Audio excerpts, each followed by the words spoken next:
Associate professor EAFM department, government girls college Bundi. आज मैं आपको कोटा यूनिवर्सिटी के सिलेबस के अनुसार BCom part first EAFM second paper business economics का पहला टॉपिक अर्थशास्त्र की परिभाषाएं, इस टॉपिक के ऊपर मैं आपको अर्थशास्त्र की कुछ चुनिंदा परिभाषाओं के बारे में समझाने का प्रयास करूंगा। तो सबसे पहले हम देखेंगे अर्थशास्त्र की जो परिभाषाएं दी गई है उसको हम 5 वर्गों में बांट सकते हैं। पहला वर्ग है धन केंद्रित परिभाषाएं, दूसरा है कल्याण केंद्रित परिभाषाएं, तीसरा है सीमितता केंद्रित परिभाषाएं, फोर्थ है विकास केंद्रित परिभाषाएं और पांचवा है आवश्यकता विहीनता केंद्रित परिभाषाएं। तो ये जो 5 वर्ग है, इन 5 वर्गों के अंतर्गत हम देखेंगे कि अर्थशास्त्र हमारे लिए इसका क्या मायना है, क्या इसका अर्थ है और इसको हम किस प्रकार से समझ सकते हैं। तो सबसे पहले हम देखेंगे धन केंद्रित परिभाषा। तो इस धन केंद्रित परिभाषा में सबसे जो अच्छी और सीमित और बहुत ही शानदार जो परिभाषा है वो जॉन स्टुअर्ट मिल, एक अर्थशास्त्री हुए हैं, उन्होंने ये परिभाषा दी है शास्त्र की। तो इसमें उन्होंने अपनी परिभाषा में बताया है अर्थशास्त्र वह विज्ञान है जो उन सामाजिक घटनाओं के नियमों का अध्ययन करता है जो मनुष्य जाति द्वारा धन उत्पादन तथा वितरण करने से संबंधित होती है तथा जो किसी अन्य उद्देश्य से प्रभावित नहीं होती है। तो उन्होंने अर्थशास्त्र को इस रूप में लिया है, इसको विज्ञान बनाया उन्होंने, और उन्होंने जो है इस बात को समझाने का प्रयास किया है कि जो सामाजिक घटनाओं के जो नियम है और जो मनुष्य जाति के द्वारा धन उत्पादन और उसके वितरण से संबंधित है और इसके अलावा उनका अन्य और कोई उद्देश्य नहीं होता है, तो ऐसे विज्ञान को उन्होंने अर्थशास्त्र का नाम दिया। तो इस परिभाषा के आधार पर हम अर्थशास्त्र की कुछ विशेषताएं इसमें देख सकते हैं। इस परिभाषा में ये जो निकल के आई विशेषता, तो इसमें सबसे पहली है अर्थशास्त्र के अध्ययन का विषय केवल धन है। तो जॉन स्टुअर्ट मिल ने जो अर्थशास्त्र की परिभाषा धन केंद्रित परिभाषा दी है, उन्होंने इस बात के ऊपर बल दिया है कि अर्थशास्त्र एक ऐसा विज्ञान है जिसमें हम मनुष्य की धन से संबंधित गतिविधियों का ही अध्ययन करते हैं। दूसरी विशेषता इस परिभाषा की है मनुष्य धन कमाने का कार्य करता है।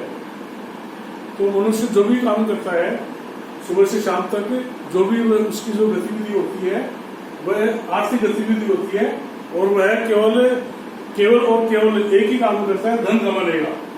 तो इसलिए इसमें जो धन के ऊपर सबसे ज्यादा बल दिया गया, इसलिए परिभाषाओं को हम धन केंद्रित परिभाषाएं कहते हैं।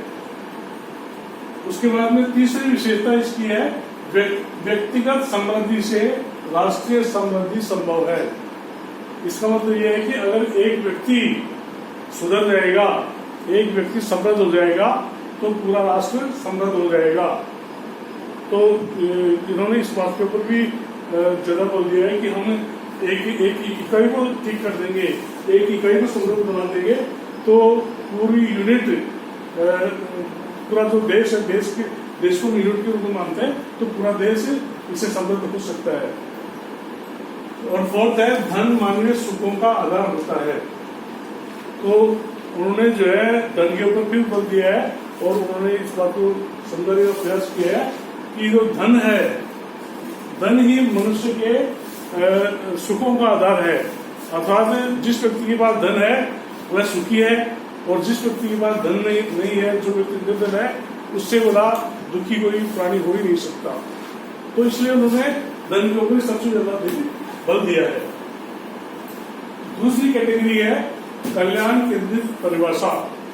तो ये जो कल्याण केंद्रित परिभाषा है, इसमें धन के ऊपर ज्यादा बल नहीं दिया है, बल्कि मनुष्य के कल्याण के ऊपर सर्वाधिक बल दिया है। अर्थात मनुष्य का कल्याण किस प्रकार से हो, इस बात के ऊपर बल दिया गया है।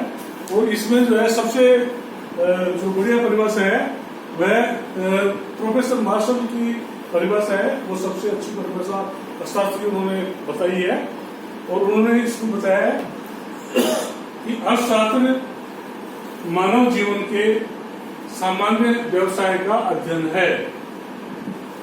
इसमें व्यक्तिगत तथा सामाजिक क्रियाओं के उस भाग की जांच की जाती है जिसका भौतिक सुख के साधनों की प्राप्ति तथा उपयोग से बड़ा ही घनिष्ठ संबंध होता है।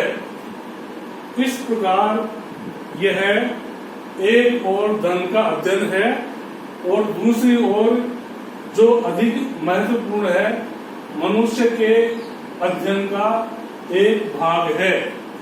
तो इन्होंने जो है अपनी जो परिभाषा इसमें दी है, इसमें उन्होंने इस बात को समझने का प्रयास किया है कि मनुष्य एक सामाजिक प्राणी है और सामाजिक प्राणी होने के कारण और वह केवल आर्थिक क्रिया ही नहीं करता, बल्कि आर्थिक क्रियाओं के साथ साथ वह सामाजिक गतिविधियों में भाग लेता है, वह सामाजिक क्रिया भी करता है, क्योंकि वह समाज में रहता है और समाज में रहने के कारण उसका काम केवल धन कमाना नहीं है, उसका एक धन कमाने का जरिया एक सामान्य व्यवसाय हो सकता है, लेकिन उसकी सारी गतिविधियां आर्थिक नहीं होती है।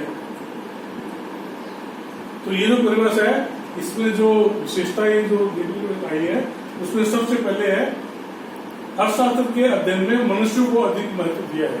जो पहली प्रकार की परिभाषा थी धन केंद्रित परिभाषा, उसमें केवल धन के ऊपर ही अधिक ध्यान दिया गया, मनुष्य को भूल गए।